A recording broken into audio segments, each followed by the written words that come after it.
नमस्कार.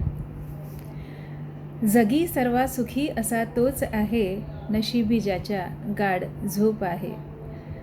ज्याच्यावर ईश्वराची कृपादृष्टी असते, त्याचेच रोज सकाळी पोट साफ होते.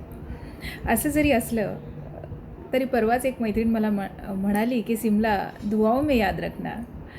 खरं म्हणजे गणेशोत्सवाचा जोरकस सध्या सगळीकडे बघायला मिळतो आहे आणि त्यामध्ये ती जेव्हा मला म्हणाली की दुआओं में याद रखना, त्यावेळेला मला असं वाटून गेलं की सगळ्यांच्या इच्छा आकांक्षा ईश्वराकडे आपण जे मागतो त्या सगळ्या महिलांच्या जवळपास सारख्याच असतात. आपण आपल्यासाठी नाही तर सदा सर्वदा आपल्या परिवारासाठी मागत असतो आणि तसं पाहता आपल्या सगळ्यांचं दुःख देखील सारखंच असतं. मग वाटलं काय मागावं तिच्यासाठी, विचाराला तुमच्यासोबत शेअर करूया.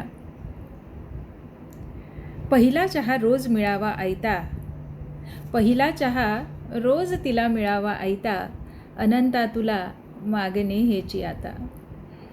आज कुठली भाजी व कुठली आमटी करावी, आज कुठली भाजी व कुठली आमटी करावी, रोज रोज आम्हा याची काळजी नसावी. कृपा मजवरी नित्य तुझी असावी, कृपा मजवरी नित्य तुझी असावी आणि कामाला बाई देवा जरा चांगली मिळावी. वाटेल तेव्हा आम्ही वाटेल ते खावे, वाटेल तेव्हा आम्ही वाटेल ते खावे, वजन मात्र आमचे यत्किंचितही न वाढावे. मना वाटे तेव्हा शॉपिंग आम्ही करावी, मना वाटे तेव्हा शॉपिंग आम्ही करावी, कुठलीही ऑफर कधी न सोडावी.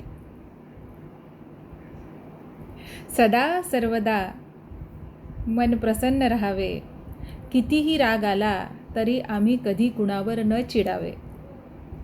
सदा सर्वदा मन प्रसन्न राहावे, कितीही राग आला तरी आम्ही कधी कोणावर न चिडावे.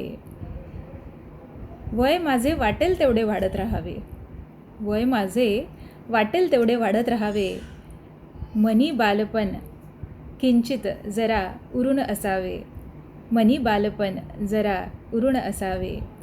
नको रे अनंता काळजी ती कशाची, नको रे अनंता आम्हा काळजी ती कशाची, आम्हाला दे कला आनंदी जगण्याची. गणेश उत्सवाच्या तुम्हा सर्वांना खूप खूप शुभेच्छा. धन्यवाद. डॉक्टर सिमला.